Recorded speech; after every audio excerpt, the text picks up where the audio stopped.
Les paroles que je vous dis sont esprit et vie. Jean 6, 63. Le Seigneur voulait ainsi faire comprendre à ses disciples que ces paroles sont une semence de vie, qu'elles possèdent la force de germer et de croître, de prouver leur vitalité, de révéler leur signification et de manifester leur pouvoir divin chez tous ceux qui les reçoivent et les gardent dans leur cœur. Son but était de prévenir en eux le découragement auquel ils étaient près de céder lorsqu'ils ne les comprenaient pas toutes de suite. Comme ces paroles sont esprit et vie, elles ne s'adressent pas à l'intelligence mais à la vie de l'esprit.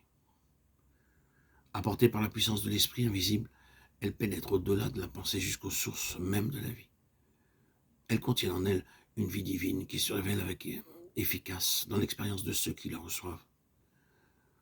En outre, Jésus voulait nous enseigner que pour pouvoir entrer dans notre cœur, ces paroles doivent trouver en nous une nature spirituelle. Toute graine demande à être semée dans le sol qui lui convient. Il faut que le sol, aussi bien que la graine, contienne des éléments de vie. Il ne suffit pas que la parole divine soit reçue par l'intelligence, par les sentiments ou par la volonté seulement. Il faut encore que de là, elle pénètre dans la vie même de notre être, dans cette nature spirituelle de l'homme qui est le centre de sa vie et dont la conscience est la voix. C'est là qu'il faut reconnaître l'autorité de la parole. Et ceci même n'est pas encore assez, car la conscience de l'homme est captive sous la domination de puissances qu'elle ne peut pas contrôler. Ce n'est donc que l'Esprit de Dieu, l'Esprit que Christ est venu nous apporter, qui pourra, en devenant notre vie même, recevoir et assimiler les paroles divines et nous en faire réaliser la force.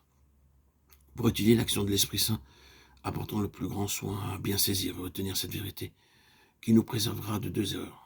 Nous en tenir aux révélations de l'Esprit seul, sans la parole écrite, et vouloir interpréter la parole de Dieu, sans le secours de l'Esprit.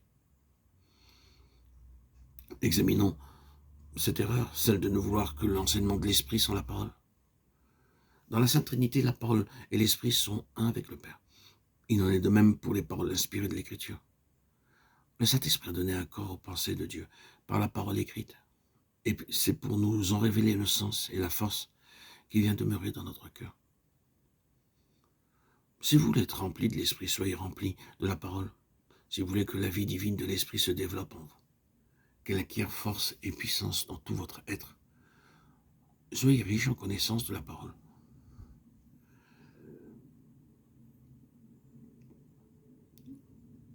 Si vous voulez que l'Esprit vienne vous rappeler à propos, vous citer avec une divine précision les paroles de Jésus pour répondre à vos besoins, que la parole de Christ demeure en vous.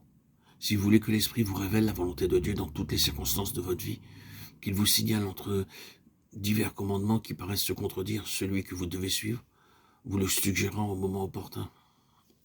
Oh, que sa parole vive en vous, afin qu'il puisse s'en servir. Si vous voulez que la parole éternelle soit votre lumière, il faut que la parole écrite soit gravée dans votre cœur par le Saint-Esprit. Les paroles que je vous dis sont esprit et vie. Recevez-les donc, faites en provision. C'est par elles que l'Esprit révèle sa présence et sa vie.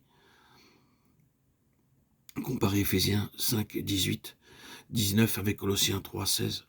La joyeuse communion chrétienne décrite dans ces deux passages est attribuée dans l'un au fait d'être rempli de l'Esprit, dans l'autre à celui d'être rempli de la parole.